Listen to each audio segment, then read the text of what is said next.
Hello everybody, Jared Volle here again for creativestandup.com. I told you I was really loving these Q&As and here comes I think the fifth video today. These are just so much fun. I love connecting with you guys so much. Anyway, so this email, I can't pronounce the first name or the last name of this person, so I'm not going to try. Anyway, I will read you a snippet of the email. So he says, I write every day, but it's not for long, and I don't have the best material yet. I have about 3 minutes of stuff I would be comfortable to perform. So the question, I would like to know how I go about coming up with funny material constantly. Or not constantly, that sounds very stressful. I really want to do this. Okay, so how do you consistently come up with material? So let's acknowledge that creativity, there is an element of creativity that is probabilistic. I think I might have said that correctly. It is reliant on probabilities, right? So you cannot guarantee any part of the creative process. What you can do is, like what creative people do, is they shift the odds so much in their favor that eventually, like if they're rolling a dice, that six comes up, or two dice, you're like the double six or whatever, right? They shift the odds in a way that makes it so that they can consistently come up with great ideas. But let's make sure that we understand that there is no guarantee in any creative pursuit that any individual idea is going to be deemed creative, right? Creativity doesn't exist inside of a single idea anyway. It's not like there is no one thing that is creative. Creativity is much deeper than that. Like, it depends on the relationship between the person consuming the creativity and the creative idea itself. Right? So it's more complicated than that, than simply just saying that this idea is creative or not. Anyway, so that was probably a little bit too complicated to get into in this video. Anyway, so how do you consistently come up with material?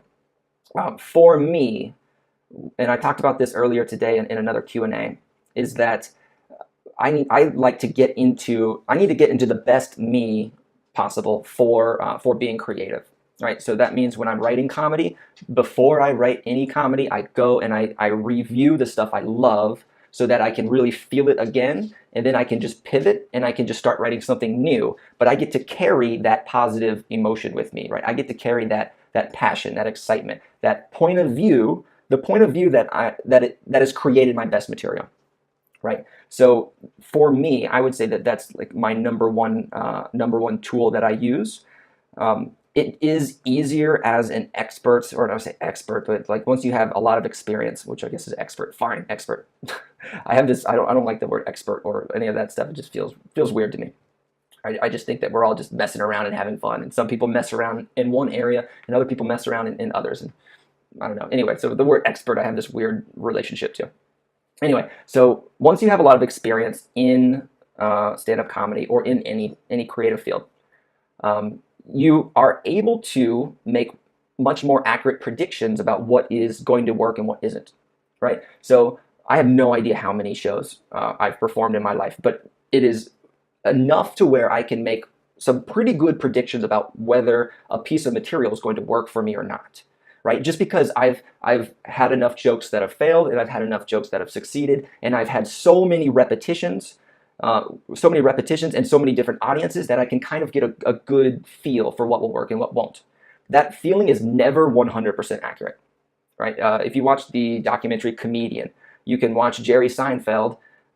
When he comes back from his TV show, he just jumps into stand-up comedy again, and then you can see that there's a learning curve again. Right? And even this, he's in the top 10 comedians of all time. And yet you see that he is making mistakes on stage, and that he, is not predicting whether a joke, is going to work or not. Right? So he says a joke that fails. Right? And this is Jerry Seinfeld. This is the one of the top 10 comedians of all time. Right? So no matter how much experience you have, there's never going to be a 100% guarantee that any joke is going to work, which goes back to the probabilistic part that I was talking about earlier. But I was talking about process. This is about product and how the audience is going to relate to that product.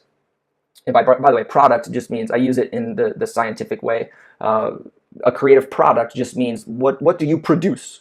What is the end thing that you produce with your creativity? So I don't mean like it has to be a business or something.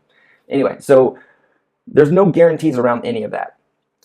The way that, okay, so if you're kind of afraid on stage, then that might sound bad, but I mean, there's a ton of resources about stage fright, so I would check those out.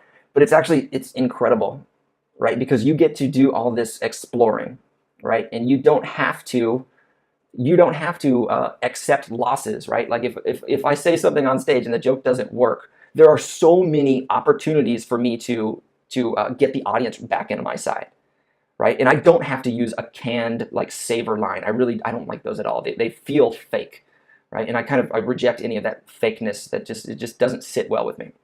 Anyway, there are so many ways that you can turn that quote unquote failure of a joke or the bombed joke into something amazing, right? And you can do it from an authentic place, a real place that doesn't require that you play a trick or do a technique on the audience, right? The real you can be funny there, which is actually a video that we talked about where the mask fell off. Like that is the real you responding in the moment, right? When you're not using any of those techniques. The last thing I will say is that you need to be getting repetitions on stage, for sure. It doesn't matter how much you're writing every day, because this is like, you need to generate material, test it out, generate material, test it out, right? If you are just generating tons of material, right? Like some people will email me and they'll say like, I have about 15 minutes of material and I'd like to do my first show now. And I'm like, oh my God, that's a lot of material, right? So you're just, you need, okay, so you need to so generate material and then use your stage performance in order to figure out what works well for you, what works well in general, what feels right, what feels wrong, right? And then you come back and you use that new information to guide your writing for the second version, right? And I would don't just call it a rewrite, right? It's not like I'm going to write a joke and then I'm going to come back here and I'm going to rewrite it and then I'm going to perform it. And then you're just testing a joke out. The only thing you're doing is quality assurance, really. What I would do is you write that material, then you test it out. And then now you have new information that you did not have beforehand, right? You can sit there and you can think about, does the material feel right for me? Is this the direction that I want to go? And maybe that's too deep of a question for like maybe your first or second show. But if it is, then just hold off on those deeper questions and just use whatever new information you got from that show to guide your writing in the future, right? So it's not just like you're still writing, you're still doing the same. You need to use that information to take a turn, right? To like you would be going this way, but now that you have the new information, you're here, and then that information, like your writing just goes on this tangent, and then your future you is actually significantly different because you took that small change and you took the time to just learn from that one show, right? So you have to be both performing and writing at the same time, right? Especially if you're new, because you're not going to have the experience on stage to really take a good guess about what's going to work and what's not.